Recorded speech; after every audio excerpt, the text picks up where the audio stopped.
it was when the Grayson Waller had the Waller effect and all that shit. Oh, and they yeah. were in the middle. And then Cody Rhodes and KO are in the middle of the ring, and he goes, "They don't have adrenaline in their soul, bro." Yeah. I saw that. Bro, I was dying last night. It's the Lame Guys Podcast.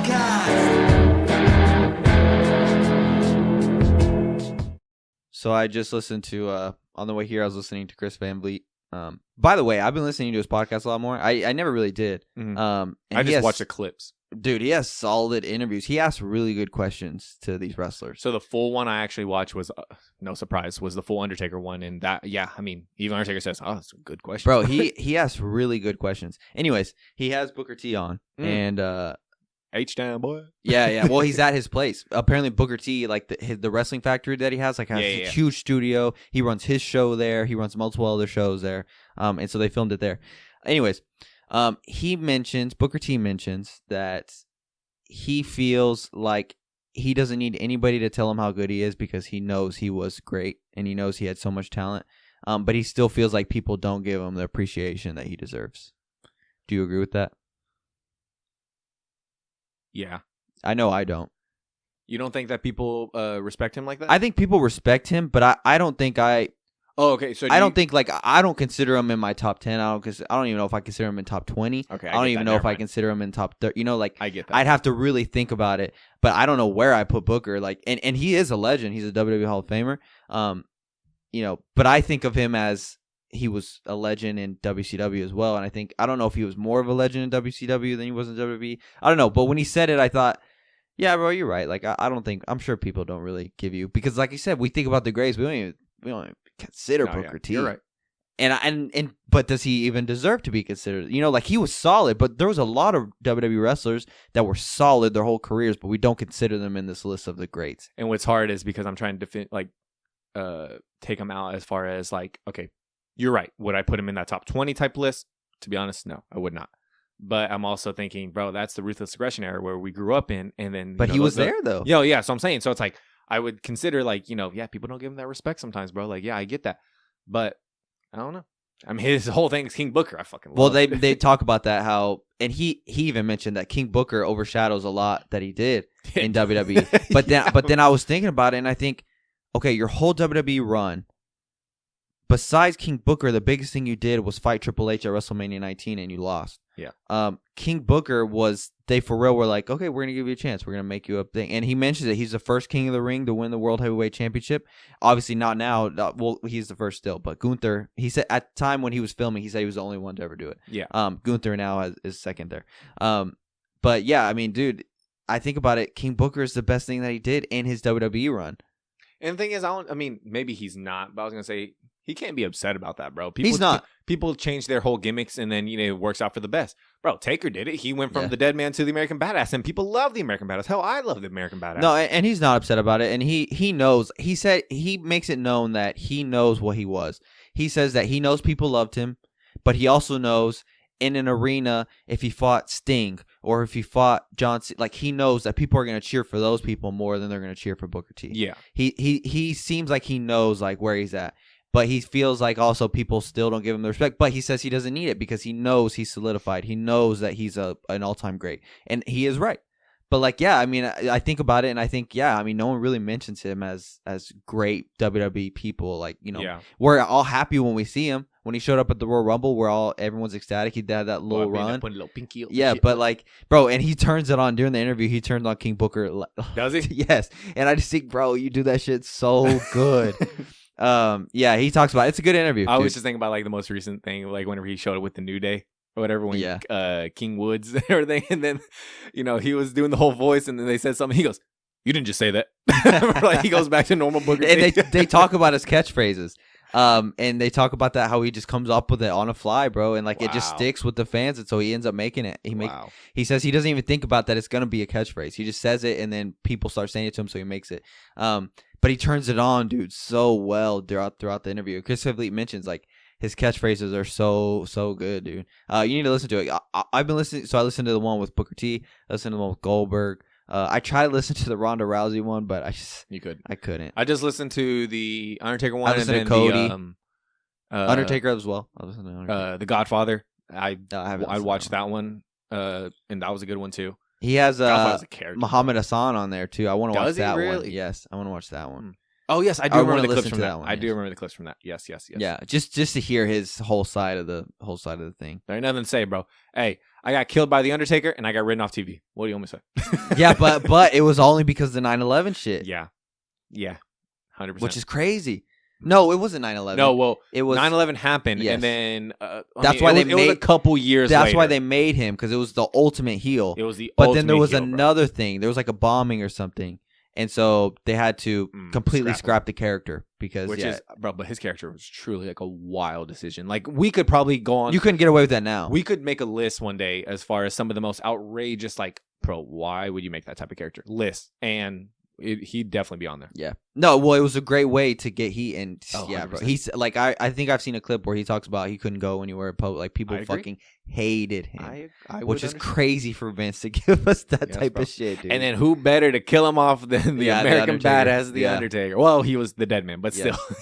Yeah, it was crazy. Episode 44 of Lame Guys WWE, dude. What do you want to get into today? I don't really have the notes. I know we put them down, but. So on here we have the Raw and SmackDown highlights, bro. Yes. We had Raw and SmackDown. SmackDown last night. Solid, not too bad or whatever.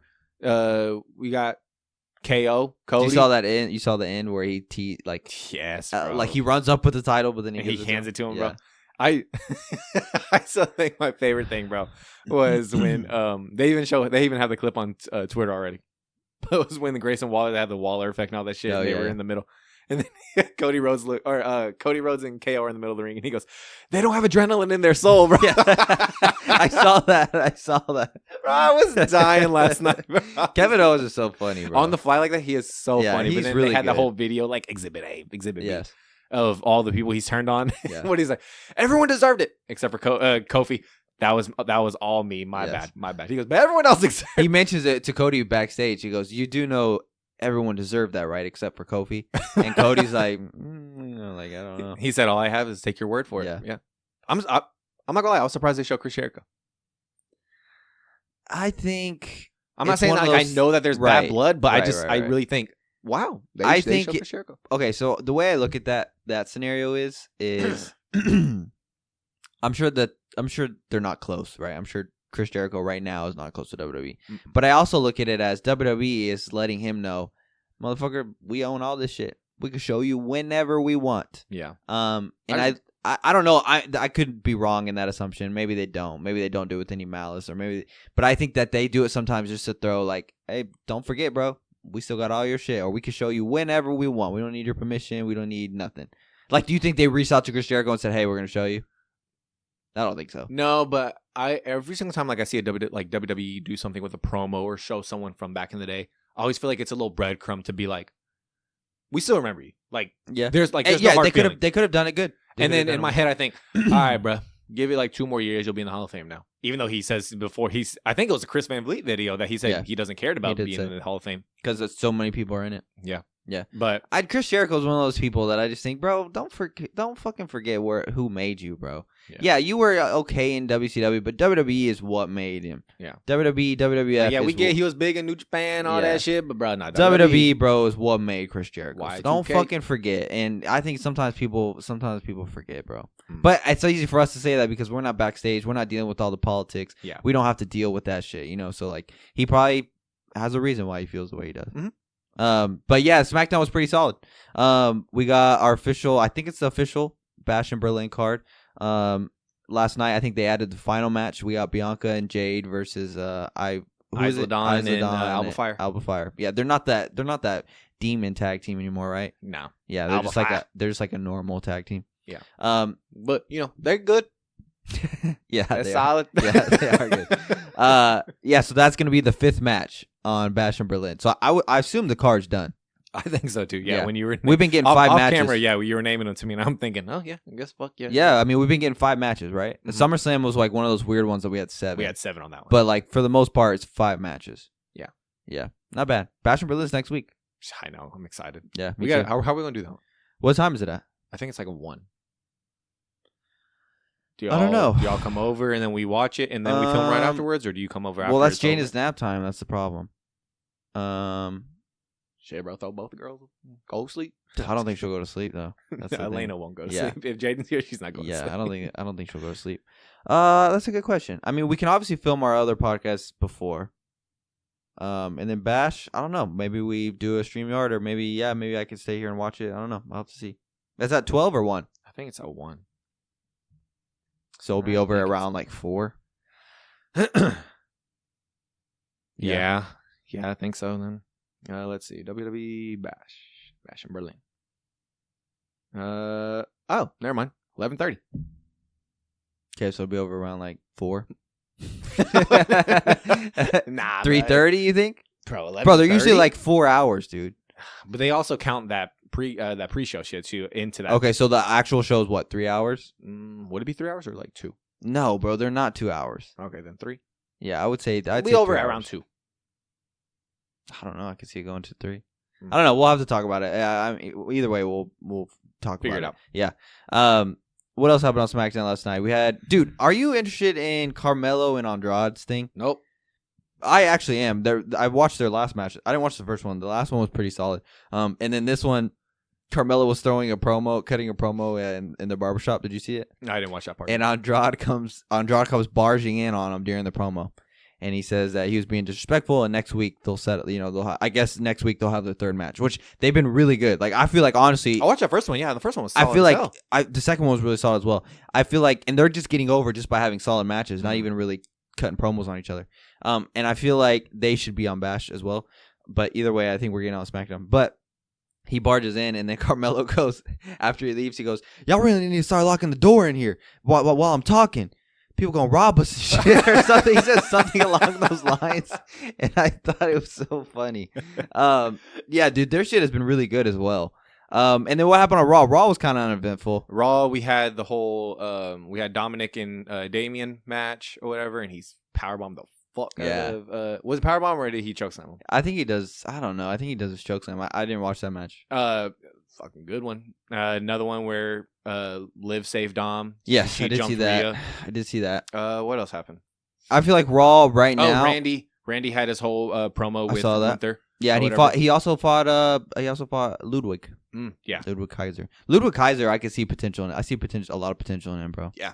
Even Undertaker said it, bro. He said he's a great heel also. Yeah. Like, he's one of those people that just looks like he would be a heel in real life. He just want punches. Yes, but he's got Tiffany though. Yeah, shit, my boy in there. Yeah. Do you think it's one of those things? Okay, so like we have Becky and Seth on Raw together. Mm-hmm. We have Bianca and Montez on SmackDown together. Yes.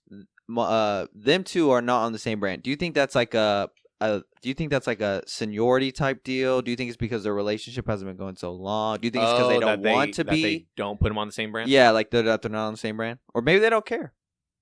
Maybe they don't care. I mean, I feel like Ludwig had to go wherever Gunther went. That's his character. Okay, so maybe it's like what's best for business on that one. Right. But then at the same time, you can make a case that Tiffany would thrive just as well on Raw. Or on Raw, yeah.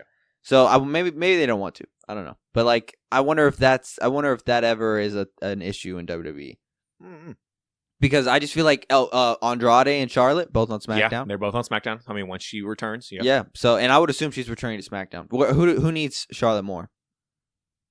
You can make a case for both. SmackDown. Raw kind of needs Charlotte though too, because let's say Raw right now has this whole thing with Rhea and Liv. But let's say when that's done, okay, where do we go? Yeah, you're right. I mean, okay, but then once this whole Nia shit, I mean, who's Nia going to go for right now? Bro, you can make a case that we need to see Charlotte and Nia run it back. Just because when I think of them, I always think about that when they were actually punching each other in the wrestling ring. Bro. I think about that shit. Like, you could make a case that you'd love to see them go at it as well. You know what I'm thinking about? Bro, think about it. Whenever, she can come back and be like, "Bitch, I'm the real queen. What's up?" Like, you know, the whole queen of the ring. But then, bro, imagine Tiffany is gonna be amazed by Charlotte, bro. Like, damn, bro, you are it. Yeah. Bro. Well, yeah, we haven't really seen. Or didn't they wrestle? Or no, they haven't wrestled. And Charlotte? Yeah. Mm-hmm. No, who's the one that went to NXT and took her title? Becky did. Becky went to NXT and beat her. And beat Tiffany. Yeah. Yeah, I don't know. Did Tiffany take it from Mandy? Was she the one that took it? That's a good question. No, she was not. She's not Mandy lost it to somebody because she had that whole shit with WWE. Was it Roxanne? And then no, it was someone good. and then Tiffany took it from that person. I was really confident. I don't remember who it was. I don't think it was Roxanne though. Or I thought my bad. I was really confident that it was Tiffany. Yeah, I don't know.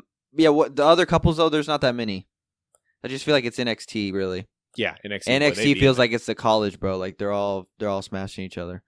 Yeah. So yeah, maybe they don't want to be on the same show. I don't know. What else we got on the show notes? We got a new signee for AEW. Not like we really watch, but we heard this one, bro. We predicted this would happen. Ricochet has signed with AEW, bro. Yeah. How do we feel about it? I don't know. I mean, you know how I feel, dude. I feel like every time we talk about AEW, we're just trashing. I'm trying to say about what to say without sounding like a hater, but like Edge went to AEW, and Edge is one of my all-time favorite. He's one of the greatest of all time in WWE. He went to AEW, and I have not yet once watched anything related to AEW related to anything he's done other than just seeing it on Twitter. Yeah. So Ricochet going there, like, cool. I mean, good for you, bro. I hope you find what you need. I hope you do what we've been seeing constantly done nowadays. It feels like, going off and becoming a main eventer and then coming back to WWE and being a main eventer. I hope you find that. I don't really care. As long as you don't take Samantha, I'm good. Oh, bro, no. I'm good. we need her in WWE, yeah. bro. And okay, so let's put it this way. With Samantha Irvin, I don't think she'd ever even go to AEW because it's like a downgrade. Like, why would you go to especially in her position? Okay, so we've never seen an announcer be as big as somebody like Samantha Irvin. Yeah. Has Samantha Irvin past Lillian Garcia? Yeah, okay. For sure. Bro, she's even more popular in WWE than fucking Ricochet was. Yeah. So like, Samantha Irvin is not in a position to go to AEW because she's already, she's an announcer and it feels like she's in the spotlight 24/7. That was the first thing Twitter blew up about, bro. Saying, you better not take Samantha Irvin, bro. Ricochet takes Samantha Irvin and we're all fucking pulling up to his doorstep rioting. Like, bro, that's, but I don't think Samantha Irvin would ever do that unless WWE was like, preventing her from seeing him 24/7. Yeah. Like, it seems like they're still with each other a lot. Like, So he over here posting on social, right, pissing us off. Yeah. So I think I could never see Samantha Irvin leaving as long as WWE doesn't piss her off or something like that. Nah, that'll make her happy, bro. Yeah, they'll keep her happy. But Ricochet, they'll tell her, hey, continue posting your Wednesday, hump day things, bro. Ricochet, good for him, dude. I hope he finds what he's looking for. Same. I mean, I enjoyed his highlights in WWE. Yeah, he was solid in WWE. I appreciate his time there. Yeah. Couldn't care less. I mean, the thing about it is also it's like we've seen these WWE wrestlers go to AEW, and which one has really become bigger than they were in WWE? So what's funny is that someone on Twitter said, they took some quote he came out saying he's going to go do something new and whatever in AEW and be this rising star, but then it showed like a photo of all the WWE superstars that moved to AEW and all said the exact same shit. And they're like, and where do you hear from them now? Yeah. And what's funny is that, like, a lot of them, bro, think about, like, Daniel Bryan went over there as Daniel Bryan. He went over there. Andrade, Edge. Who else? There's been a bunch, bro. There's been a couple, but they all go there. But at least the ones Jack Swagger. They all go over there and do some things. But it's like, bro, they go over there and do some, like, bloody ass crazy matches. They just get like that big hype for like a couple months, and after that, bro, what's left? Like what now, bro? What's his face? Who's the current AEW champion right now? He was in WWE before. He was in WWE before? Yeah. Fuck, bro. Is it Swarm or it's not Swarm? Look up the fucking current AEW champion right now. I'm going blank on his name, bro. He was in WWE and WWE was not using him, and he has gone to AEW and become a main event. I'll give him his credit. Tell me why the first person, bro, pops up is Chris Jericho. Who is the current Swerve Strickland. I said Swarm. Swerve. Look, it shows Swerve Strickland, and if it is Chris Jericho as a picture. Okay, so Swerve Strickland, I will give him credit. He left WWE, went to AEW. Yes, went to AEW and became. See, you don't even remember him in WWE. He was with Hit Row. So he left. He was really with Hit Row? Yeah. So when Hit Row came back, they were wanting Swerve to come back, but he wasn't. So, anyways, I'll give him credit that he left and became. But other than that, I mean, Wow, yeah, I don't remember. You don't remember him? Yeah. Well, yeah, I mean, the only hit row I remember is just when they show up WWE and just did that little thing. Oh, okay, No. yeah, here he is with Yeah. Oh, well. He was with him originally. He was the main guy of Hit Row. And so people didn't think Hit Row was going to work without him, which obviously it didn't. It didn't. So I'll give him credit. Daniel Bryan went from WWE to AEW and was still main event, but I wouldn't say it elevated him. I guess within the diehard wrestling fans, it did. For the ones, yeah. But like becoming and he may not ever care to become mainstream or anything like that. But he's had success, I guess. But like other than that, I mean, there hasn't been really anybody that's left WWE, and we felt a miss. Loss. Yes, like we felt a loss. There hasn't been. And then not just that, bro. Think about it. Cody left, did the whole AEW shit, and guess look what he became. And he grew a stock, but look where he came back to, bro. He came home, and now he's bigger than fucking ever, bro. Finished the story. Punk did the same thing. Left. Yeah. I mean, he didn't go straight to AEW, but he was gone from wrestling for a little bit. Did some shit in AEW. Pissed him off over there. Came home, bro. Came home. So okay, we've seen more Okay, so what you're saying is we've seen more successful coming from AEW to WWE versus leaving WWE going to AEW. Yes. Yeah, I agree. Yeah. No one has left WWE and really risen their stock in AEW. That's true. But then you have but then you have those superstars that WWE fans go, come WWE, bro. MJF is a big one. But yeah, he signed an extended contract. He has some fucking tattoo. Well, he fell off hard though too, and a lot of people on Twitter Isn't he injured still? No, he's still, bro. He's back. He's been back for months. Oh, is he? Yes. That just goes to show. Like, bro, everyone on Twitter a lot of my wrestling Twitter has been talking about he fell off because he came back from this injury and no one cares anymore. I just remember him coming back and like he had some contract. Bro, remember he had the leather jacket like Triple H. He was trying to do a Triple H. That's return. right. Yes. You fucking right. Yes. So he's a heel now and no one cares. Yeah. No one cares. So like the only time he's relevant is when he's bringing up WWE. Yeah. Like, I don't know. I'm not. We're clearly a biased WWE podcast. Oh, 100%. But like, and I'm not trying to be a hater, but it's just like I couldn't care less about AEW. I just really couldn't. So good for Ricochet. I hope he goes off and finds what he's looking for. Yeah, just keep fucking Samantha with us, bro. Bitches. What else do we have? John Cena on Club Shay, bro. Yeah, I finished it. Yeah, I finished the episode yesterday. Good interview, bro. It was so good. I love the fact. Well, first off, I've watched a couple of Club Shay's Shannon Sharpe stuff because he's just fucking hilarious. And then I love him and Ocho Cinco whenever they do suits them. Yeah. Funny he has topics, really whatever. good questions. Yes, and he has very good questions. And he is very all over the place. Oh, yeah, bro. He does that. Bro, I love his laugh. And then he stops so quick. I'm thinking, you lying ass, bro. That wasn't funny. But no, he's so all over the place. And even Cena, he goes, wow. He goes, okay, you're going everywhere. And he does that with all his interviews. And same thing with this one, bro. All over the place, but very good interview.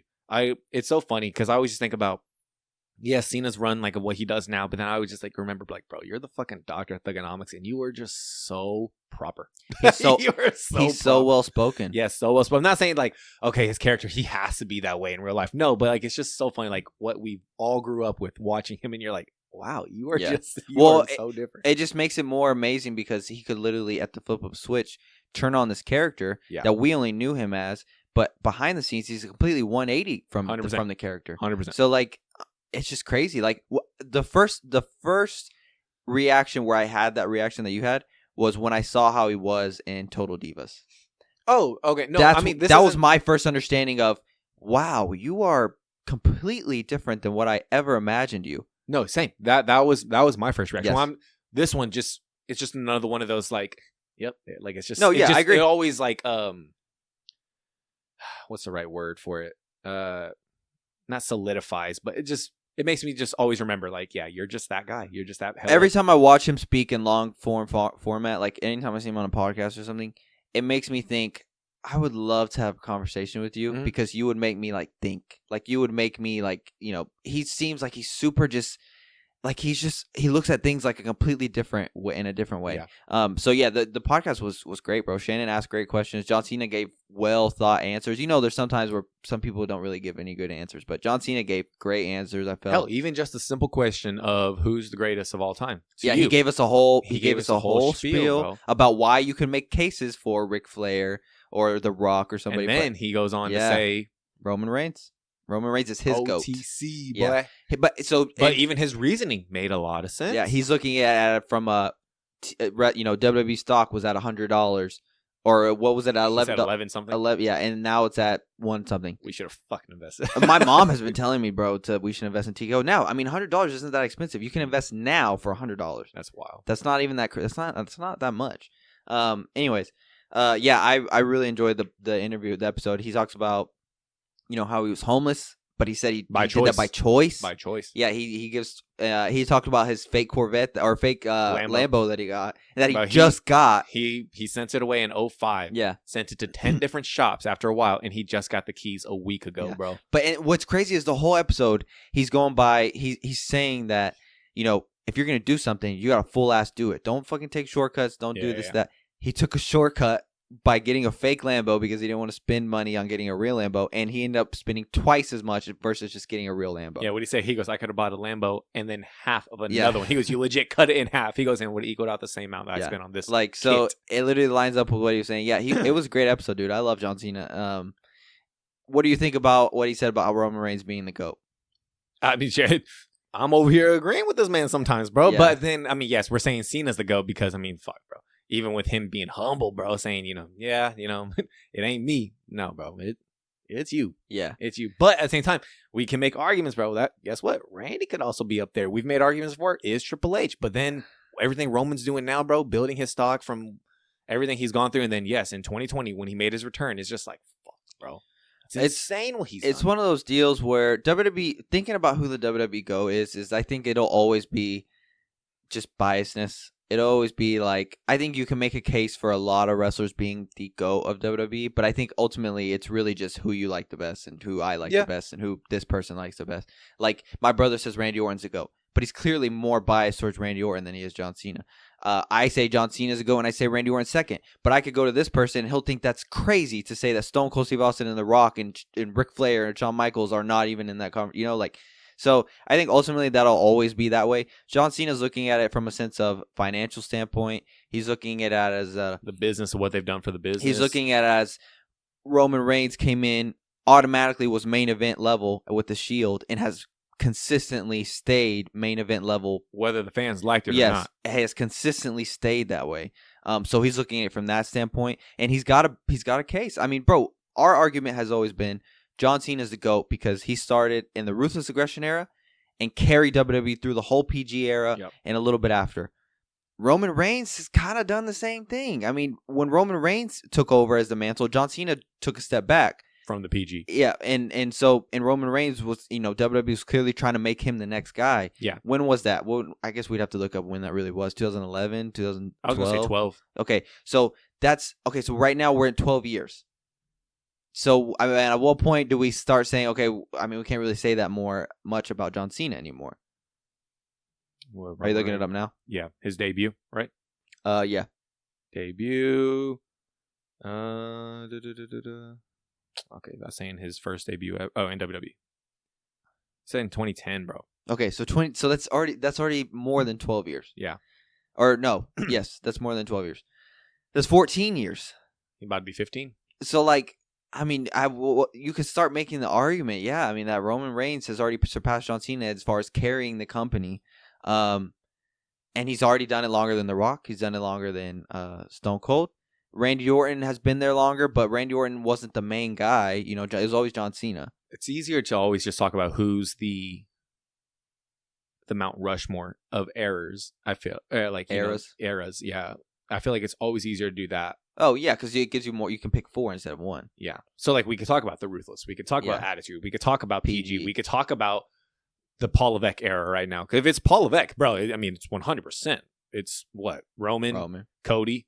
Yeah. Well, Roman's still past Cody, I think. Well, he still passed. But, I mean, I'm going to say, just the 4, the Mount Rushmore type shit. Yeah, but then you can also make an argument that Roman was there for the PG. He was there for this era. He was the main guy. So, it's I mean, John Cena's valid in what he says. And I think, but like I said, you can make a case for this person. You can make a case for this person. You can make a case for this person. But at the end of the day, it's really who does this person value the most. That will always be the GOAT. Mm-hmm. WWE calls John Cena the GOAT, and some people still don't even think he's the GOAT. Yeah. So, it is what it is. I think John Cena's the GOAT still, but I'm just saying, I mean, who knows, man? I mean, Roman Reigns, when this is all said and done, could surpass him. Yeah, because my biggest thing was John Cena was the guy for the longest. That's why he carried WWE. Without John Cena, WWE is not what it is now. But then now you can make that argument for Roman Reigns. Yeah. So do you think the argument should be over Roman and Cena over Roman or over Cena and Randy? But that's the thing for me. Randy and Cena carried it through Ruthless and PG. So for me, like I said, my biasness is John Cena and Randy Orton. But I really don't think it's like your biasness. I feel like a lot of people would agree that Randy is considered. I think so too, but I think a lot of people, bro, we still see so many people fucking say Stone Cold, Ric Flair, The Rock, Bret Hart. Like, we still see some people say that shit, bro. Hogan. And and I still think, like, how can you fathom thinking that? But then that was their person back in the day. That was their person who made WWE, because you could argue too that WWE would not be what it is without them. Yes. So, like, you can always just go back and forth, I think. I think there will never be a straightforward answer. I don't know, but John Cena has solid points in saying that it's Roman Reigns. Yeah. So, what else did he talk about in that interview? He talked about his whole movie thing, about how he had to go about it, how he had roles in the very beginning and everything like that, and then he was half-assing them. He was half-assing them because he wanted to get back in the ring and everything. But then after a while, once he realized in this position he was in WWE, he realized he can just for real let go, actually be on set, enjoy it, and not give a damn. Yeah. He said he was Trainwreck was the first one where he was able to for real just say, Fuck it. Let's do it. Let's do it, bro. And they said, you're going to have a sex scene. He said, okay. Yeah. They said, make it the most awkward sex scene. Okay. Yeah. He said, and it was awkward, but he went for it. Hell, he even talked about the whole Oscar situation. Yeah. He said, he thought to himself, I just want a day off. But then he said, Jimmy told him the idea. And he said, okay. He goes, why? Because it's going to be funny. Yeah. He goes, why not? He goes, let's just do it. And bro, threw me for a loop when he came out and I watched the Oscars and this motherfucker showed up naked. It was crazy. With the title card in front of him. First thing he says, costumes. It's well, yeah, you're right. You forgot your costume, boy.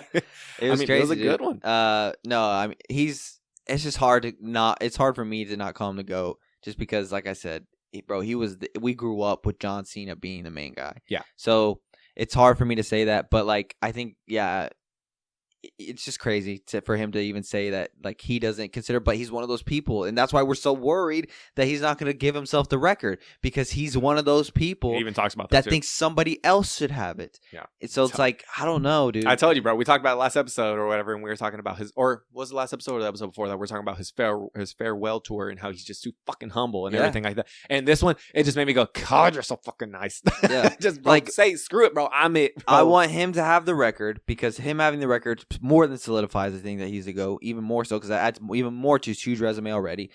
Becoming Grand Slam champion adds more to his resume than he already has already. But at the same time, I could see him being like, this person needs it more. They're the future of the company. You know, and that's all. As long as it makes sense for business. He kept saying that. I mean, if it makes sense for business, sure. Yeah. So I mean, he even said it. He was like, if I just show up and just say I'm the title, he goes, he has some people that deserve it. He said what if he mentions he takes somebody's spot doing that. Like he was saying that if he goes for it in January, he's not going to have that title until December or something. He worded he said it like if he wins the Rumble, he gets an automatic shot. That's it. If he wins the Elimination Chamber, he gets an automatic shot. I'm thinking, bro, just say fuck it, bro. I'm going for it, and let it know, bro. I'm trying. Hey, Cody could finish his story. Fuck it, bro. I'm trying to break the record. Yeah. I'm trying to break the record. Screw it. I don't know, man. There's a lot of possibilities, but overall, it was a great podcast. John Cena, dude, he's just one of those people. If you could sit down and talk to one wrestler, I think I know your answer. How about that? Don't ask me. Yeah, but okay, so think about the overall conversation as a whole as well. Like, don't just think about your favorite wrestler. Like, think about who would you get the most out of having a conversation, like knowledge wise, just memory wise, like answer all your questions wise, like For me, after seeing John Cena talk, like I want to have a conversation with fucking John Cena. But like overall, like knowledge wise, I'm not gonna lie, bro. I also throw Triple H there too. Yeah, that's true. Yes, my number one answer for those who've been watching, bro, will always be Undertaker. I know his stories, but guess what? There's still so much I want to ask him, and fucking my favorite of all time. But then, for real, Triple H, bro. Everything he's accomplished. I mean, not only just in his WWE career, because you can ask him about now too, but his backstage career, bro. Now his Paul Levesque era career, like that is fascinating, bro. And I want to ask him, bro, how really was it, bro, when you first started dating Stephanie and your boss is and you think about that too. You think about that too, and the thing about Triple H is he was there for the Montreal Screw job. Yeah, He was there throughout the whole. He was getting yelled at by Bret Hart's wife. He was there throughout the whole Ruthless Aggression era. Mm-hmm. He was there throughout the Attitude era. He was there through the PG era, and now he is the leader of this Paul Levesque era. So I mean, yeah, you're right. I mean, Triple H. Holy shit! Can you imagine the knowledge and memories that he has in his brain? Yeah. Like that's crazy to think about. Yeah, I'm telling you, that really is one that I would always think about. Like, bro, you are another one that I would like. Yeah, Cena is a phenomenal sit down, but I for real think, bro, Triple H would be a great one as well. No, you're right. Yeah, I mean, yeah, Triple H would be good. Yeah, that's crazy. I just love seeing wrestlers talk. That's why I've been really loving the Chris Van Vliet show, and I want us to get to that point, bro, where we can have wrestlers. Because can you imagine having wrestlers on here that we get to interview and just discuss our shit? That'd be It'd crazy. Be amazing, bro. Ask all the questions we need to ask. Yeah. What do you want to move on to next? So I saw this. I put this in the show notes. I didn't send it to you because I wanted to get your reaction to it. Unless you have already seen it. Bleacher Report ranks the top 25 WWE theme songs of all time. Did you already see that list? I looked at it. It popped up on my Twitter, and I saw Stone Cold as the number 1, and I thought, okay, skip. And I just kept going. So just real quick, I'll just go straight through them from 25 to all the way to number 1. Jeff Hardy, Shinsuke Nakamura, Randy Orton, Rey Mysterio, Roman Reigns, Rob Van Dam, D-Generation X, Ric Flair, Bray Wyatt, Ultimate Warrior, Kurt Angle, John Cena, Cody Rhodes, Shawn Michaels, Triple H at number 10, CM Punk at number 9, Bret Hart at number 8, Batista at number 7, The Rock at number 6, Edge at 5, Randy Savage at 4, Chris Jericho at 3, The Undertaker at 2, and Stone Cold at number 1. Yeah, and so this is just their songs overall, or is it a certain top song? 25 WWE theme songs of all time. Yeah, okay, it doesn't so say it's not which saying ones. like which version. Yeah, because I mean, Undertaker has a couple, bro. Yeah, Cena has a couple. I mean, I guess Stone Cold's argument as number 1 would be just the synonymous glass shattering. Yeah, the reaction that it always gets. I guess you could just make a thing for that. I mean, then I think about Chris Jericho. Well, I personally have always loved Chris Jericho's. So the countdown, the count. Okay, so that's what I'm thinking. Yeah. Is it the countdown thing, or is it the Judas in My Mind one that he has right now? That he as soon as he left WWE, that's just been his theme. I think about his WWE themes. It was always like the "Come on, you know you got." Like I think of that theme. Yeah, and I've always loved. Yeah, Chris I liked it too. Song. So it's like, is that the one they go for? So I guess I'm looking at this from a actual song. How good is the theme song? Well, I guess they say WWE, so it won't be AEW Chris Jericho. Okay, so yeah. I think Chris Jericho is solid being there in the top 5. I guess I'm looking at this from like not a reaction the song gets, just the overall song aspect. Because I think the reason Stone Cold is 1 is because just the glass shatter. That's it. Like the song doesn't have words. Like it's just fucking like you. And I also think Stone Cold, his song, bro, is truly a product of the era. Yeah. It's just that rebellious, like rock and roll. Hell, even Cena said like that era was rock and roll type thing. I mean, it's that glass shattering and then just the hard rock and roll as his theme. No words. Yeah, and that's it. Brock Lesnar is another one where you hear his darn or like that sound. That's not even on here.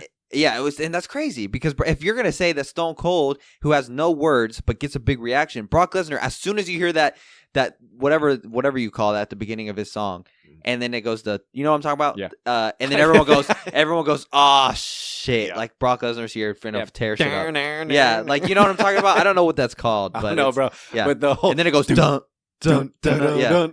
Yeah. So if Stone Cold is there, Brock Lesnar should be there for that reason as well. I'm gonna say this now, bro, and it's also probably because I'm just biased. Bret Hart does not need to be in top 10. Yeah, I think that's stupid too. I'm thinking, bro, you're going to put Cena at 14, but you're going to put Bret. And Undertaker's another one where you just hear the dong, and then everyone likes, oh shit, it's the fucking Undertaker. Yeah. It's not because the song has words or it's good. It's just the fucking the thing at the beginning. So I think they're looking at it as what reaction does the crowd give. I think that's what they're looking at. Yeah, because I mean, Randy, bro, I feel like his song is so iconic, bro. Yeah. So if you're looking at the song overall, Randy should be in the top 5. I feel like top 5 with Randy too. I mean, bro, John Cena as well. John Cena, yes, 100%. Top 5 is Edge, Randy Savage, Chris Jericho, Taker, and Stone Cold. See, that's crazy to me. That's Randy crazy. Savage? Yeah. I don't even know his song.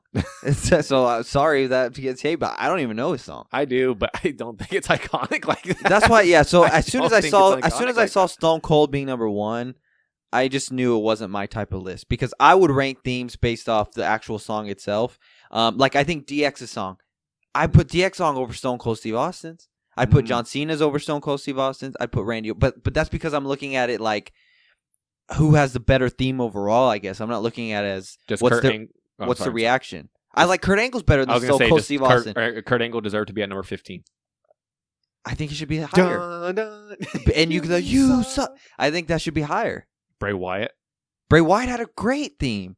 So it's like, bro, I used to love Bray Wyatt's song. Yes, I would actually like sing it itself because the song was good overall. Yes, and then not just the song, bro, but then the aura that song brought with the whole Fireflies, boy. So like, I don't know. They're looking at it as I think Stone Cold gets the biggest reaction right off the jump. And so I think that's why they're putting it at number 1.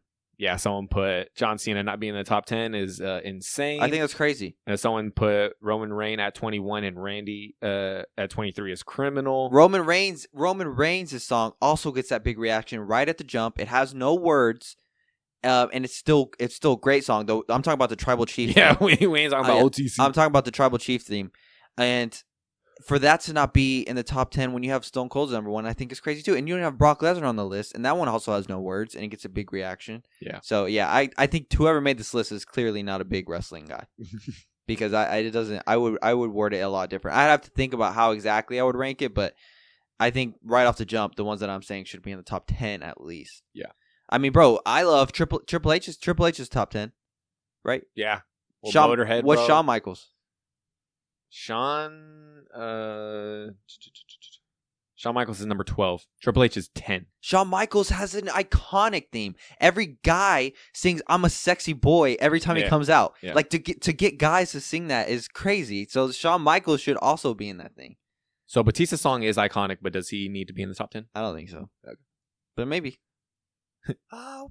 Yeah, he still has a good song too. That's what I'm saying. I'm looking at it as like what song is better, I guess. Edge. You think you know me? Edge is a legendary.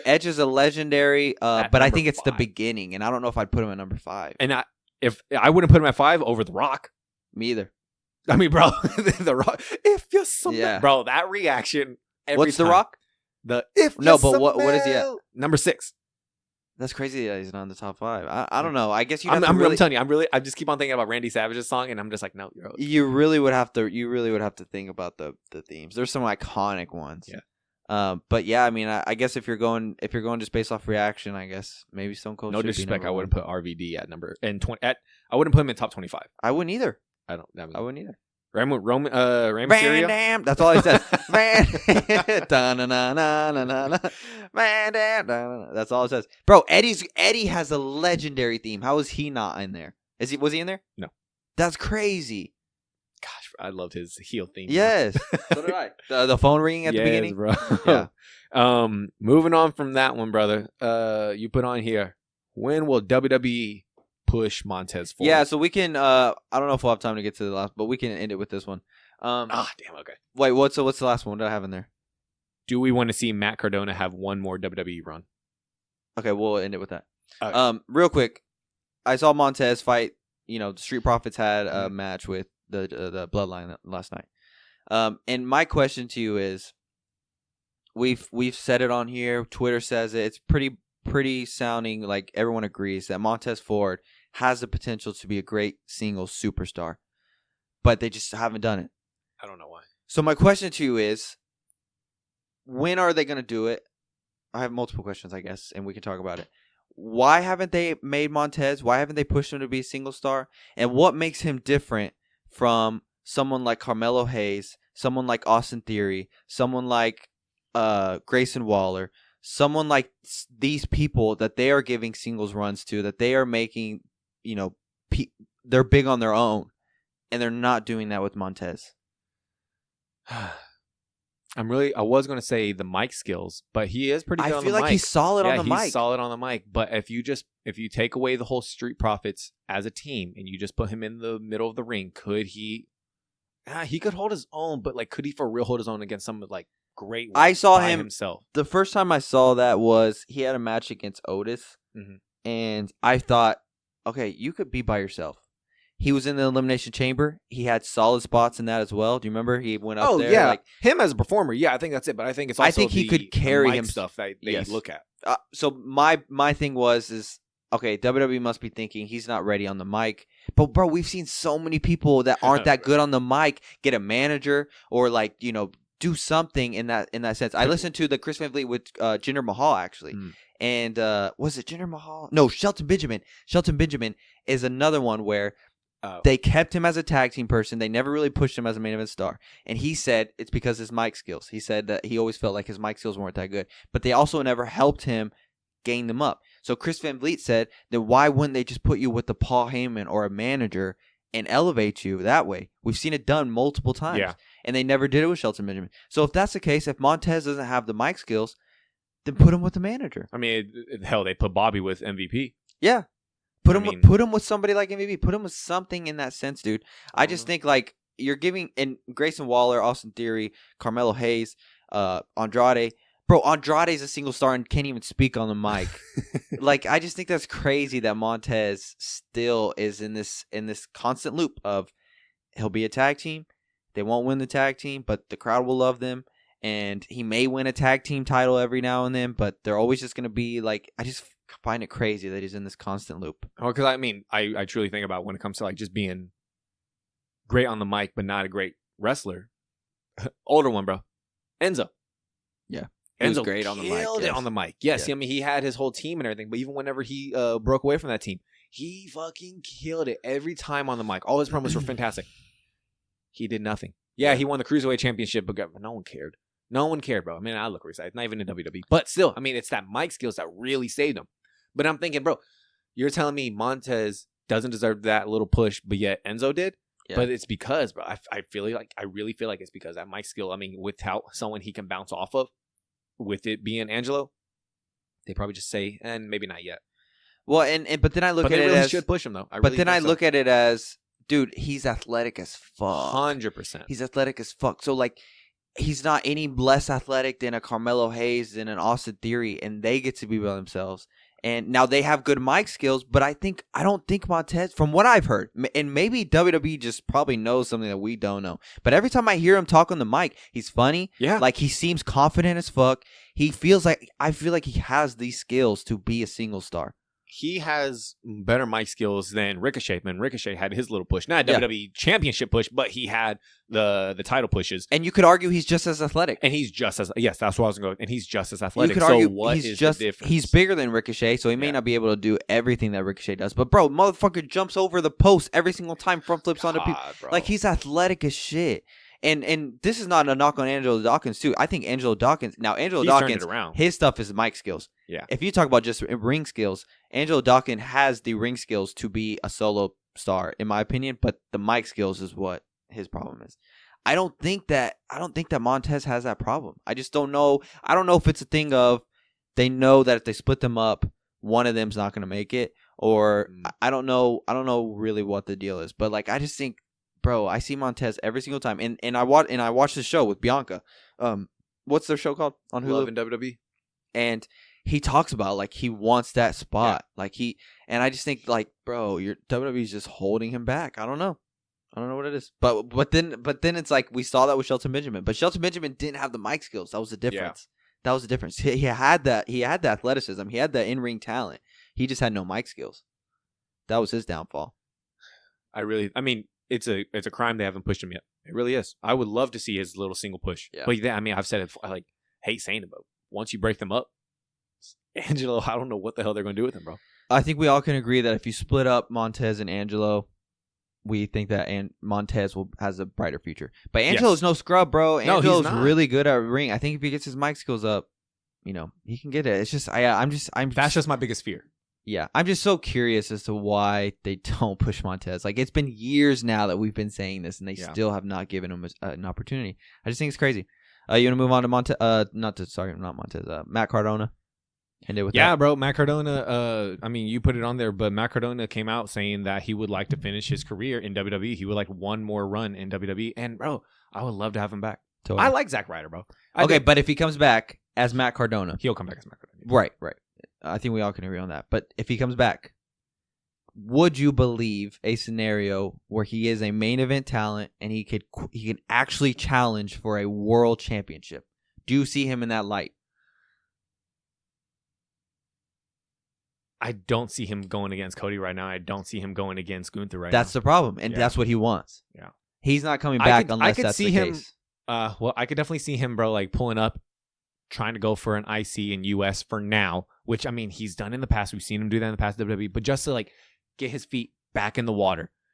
Let the people show the people that haven't really followed you on the indies, because at least the good thing is with Cody, when he left, yeah, he did his whole WWE, he did the indies, then he went to AEW, so people had like this big presence of like knowing everything he could do in AEW. Matt Cardona showing up in TNA, AEW every once in a blue moon, but his bread and butter is the indies, bro. Hell, he got himself the indie god. Yeah, like that's the thing. So like, show the people what they are in for, and then eventually try to get to that title. Now, is he going to win against a Cody or a Gunther? Who knows? Doubt it. But I mean, that's the problem. Is that's what his goal is. That's what he wants to come back to WWE and be a world champion. I think the difference is that we saw Drew, we saw Cody, we saw them go to these places and actually be world champion. You know, I don't follow Matt Cardona's run fully, but I haven't seen where he's like hasn't been champ. Has he been champion of AEW? I think so. No, not a world champion. No, he's done. But in TNA, he has. In TNA, bro, this dude, ROH, I think, he won every championship in all the indies. Yes. Like, bro, he for real had every single one. I think minus obviously AEW, like the big one AEW. Yeah. But yeah, he had like there's an iconic photo of him with all the belts on, because he went to every single promotion and beat I think I remember that, yes. Yeah, so I mean, he has that type of thing. But I don't know. In a WWE level. Yeah, I don't know. I don't know what separates him from being any different from Cody Rhodes or Drew and coming back and being main event talent. I'm not saying when he comes back he automatically needs to win the title, but at the same time, I don't know if WWE looks at him as that, and I don't know if they ever will.